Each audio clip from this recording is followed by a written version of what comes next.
Hi friends, welcome to our channel Ammi Chutney. இன்னைக்கு taste of டியூஸ்டேல கிட்ஸுக்குலாம் ரொம்ப பிடிச்ச இன்ட்ரெஸ்டிங்கான ஒரு ரெசிபி வெஜிடபிள் லாலிபாப் எப்படி செய்யறதுன்னு பார்க்க போகிறோம். இந்த வெஜிடபிள் லாலிபாப் ஈவினிங் டைமில் சாப்பிட்றதுக்கு நல்ல ஒரு ஸ்நாக்காக இருக்கும். இப்போது இந்த வெஜிடபிள் லாலிபாப் எப்படி செய்யறதுன்றதை பார்க்கலாம். இதுக்கு 4 உருளைக்கிழங்க அதோட தோல் சீவிட்டு குக்கரில் 3 விசில் வச்சு வேக வச்சுருக்கோம். இப்போது இந்த உருளைக்கிழங்க கேரட் துருவிக்கலாம். எல்லா உருளைக்கிழங்கையும் இது மாதிரி துருவி எடுத்துக்கலாம். துருவி வச்சுருக்கிற இந்த உருளைக்கிழங்க வேறொரு மிக்சிங் பவுலில் மாற்றிட்டு இது கூட மற்ற காய்கறிகள்லாம் சேர்த்துக்கலாம். துருவின கேரட் 2 ஸ்பூன், பொடிசாக கட் பண்ண capsicum 1 ஸ்பூன், வேக வச்ச ஸ்வீட் கார்ன் 2 ஸ்பூன் அளவுக்கு, சின்னதாக கட் பண்ண வெங்காயம் 1/4 கப் அளவுக்கு, 2 பச்சை மிளகாவை சின்னதாக கட் பண்ணி சேர்த்துருக்கோம். இது கூட கொஞ்சமாக கொத்தமல்லி தழை, 1/2 ஸ்பூன் அளவுக்கு இஞ்சி பூண்டு விழுது, 1 ஸ்பூன் அளவுக்கு சில்லி ஃப்ளேக்ஸ் அப்படி இல்லைன்னா வெறும் மிளகாய் தூள், 1 spoon garam masala, 1 spoon chat masala, தேவைக்கேற்ப உப்பு. இப்போ இது எல்லாத்தையும் நல்லா மிக்ஸ் பண்ணிக்கலாம். இதில் உருளைக்கிழங்கோட அளவு அதிகமாகவும் மற்ற காய்கறிகளோட அளவு குறைவாகவும் சேர்த்துக்கலாம். அப்போ தான் பிடிக்கிறதுக்கு ஈஸியாக இருக்கும். இதில் நம்ம கேப்சிகம் வெங்காயம்லாம் சேர்த்துருக்கறனால நேரம் ஆக கொஞ்சம் லூஸ் ஆகும். இந்த மசாலா திக்காக இருந்தால் தான் லாலிபாப் செய்கிறதுக்கு ஈஸியாக இருக்கும். அதனால் 2 ஸ்பூன் அளவுக்கு breadcrumbs சேர்த்து கலந்துக்கலாம்.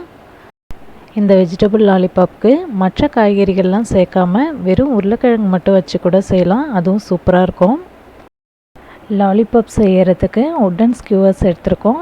இது நீளமாக இருக்கிறதுனால இது 2ஆக உடைச்சிக்கலாம். இந்த உட்டன் ஸ்கியூவர்ஸ் யூஸ் பண்ணி ஸ்பைரல் பொட்டேட்டோ பன்னீர் டிக்காலாம் கூட நம்ம செய்யலாம். இது எல்லா டிபார்ட்மெண்டல் ஸ்டோர்ஸ்லேயும் இருக்குது. ஆன்லைன்லேயும் கூட நம்ம பர்ச்சேஸ் பண்ணிக்கலாம். இப்போது மசாலாவை இது மாதிரி ஷேப்பாக பிடிச்சிக்கலாம். இப்போது இந்த உட்டன் ஸ்கியூவர்ஸை இந்த மசாலாவுக்கு சென்டரில் வச்சு இது மாதிரி கடைசி வரைக்கும் போகிற மாதிரி உள்ளார வச்சிடலாம். இது மாதிரி ஒரு தடவை நல்லா டைட்டாக பிடிச்சிடலாம். இப்போ நமக்கு லாலிபாப் ரெடி ஆகிடுச்சு. உங்கள்கிட்ட ஸ்கியூவர்ஸ் இல்லைன்னா டூத் பிக் கூட நம்ம யூஸ் பண்ணிக்கலாம். ஆனால் இதுக்கு ஏற்ற மாதிரி சின்னதாக உருண்டை பிடிச்சி வச்சிடலாம். அப்போ தான் வெயிட் தாங்கும், இல்லைன்னா கீழே விழுந்துடும். டூத் பிக் சைஸ்க்கு ஏற்ற மாதிரி இது மாதிரி சின்னதாக பிடிச்சிக்கலாம். இது மாதிரியே எல்லா லாலிபாப்பையும் ரெடி பண்ணி வச்சுக்கலாம். இப்போ ஒரு பவுலில் 1 ஸ்பூன் அளவுக்கு மைதா மாவும் 1 ஸ்பூன் அளவுக்கு கார்ன்ஃப்ளவரும் சேர்த்துக்கலாம். இதில் கொஞ்சமாக ஒரு பிஞ்ச் அளவுக்கு சால்ட் சேர்த்துக்கலாம். இப்போ இதில் தண்ணி சேர்த்து கரைச்சி வச்சுக்கலாம். ரொம்ப திக்காக கரைக்க தேவையில்ல, இது மாதிரி கொஞ்சம் தண்ணியாகவே கரைச்சிக்கலாம். அடுத்து breadcrumbsக்காக இங்கே 4 ஸ்வீட் ப்ரெட் எடுத்துருக்கோம். இதோட ஓரங்கள்லாம் கட் பண்ணிவிட்டு மிக்ஸி ஜாரில் சேர்த்து இது மாதிரி பவுடர் பண்ணி எடுத்துக்கலாம். இப்போது நம்ம ரெடி பண்ணி வச்சுருக்கிற வெஜ் லாலிபாப்பை மைதா மாவும் கார்ன்ஃப்ளவரும் மிக்ஸ் பண்ணி வச்சுருக்கிற இந்த தண்ணியில் டிப் பண்ணி breadcrumbs இதுக்கு மேலே போட்டு நல்லா கோட் பண்ணிடலாம். breadcrumbsை லாலிபாப்பில் இது மாதிரி தூவிட்டு ஒரு தடவை கையால் நல்லா டைட்டாக பிடிச்சிடலாம். அப்போ தான் இதை ஃப்ரை பண்ணும்போது எண்ணெயில் இந்த breadcrumbsலாம் உதிராமல் இருக்கும். இது மாதிரியே எல்லா லாலிபாப்பையும் ரெடி பண்ணி வச்சுருக்கோம். இப்போ இதை நம்ம ஃப்ரை பண்ணிடலாம். எண்ணெய் சூடானதும் ஒவ்வொரு லாலிபாப்பாக எண்ணெயில் வச்சிடலாம். இது மாதிரி கொஞ்சம் அகலமான வானலாக இருந்ததுன்னா ஈஸியாக இருக்கும். எண்ணெயில் முழுகாமல் இருக்கிற லாலிபாப்லாம் உள்ளார தள்ளி விட்டுடலாம்.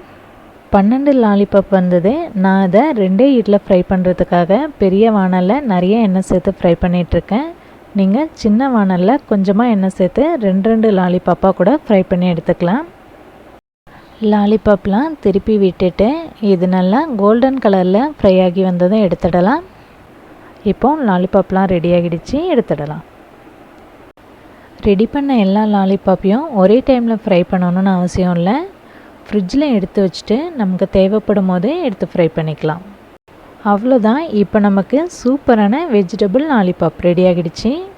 கண்டிப்பாக இதை நீங்களும் உங்கள் வீட்டில் ட்ரை பண்ணி பார்த்துட்டு எப்படி இருந்துன்னு சொல்லி மறக்காமல் உங்களோட கமெண்ட்ஸ் எங்களுக்கு அனுப்புங்க.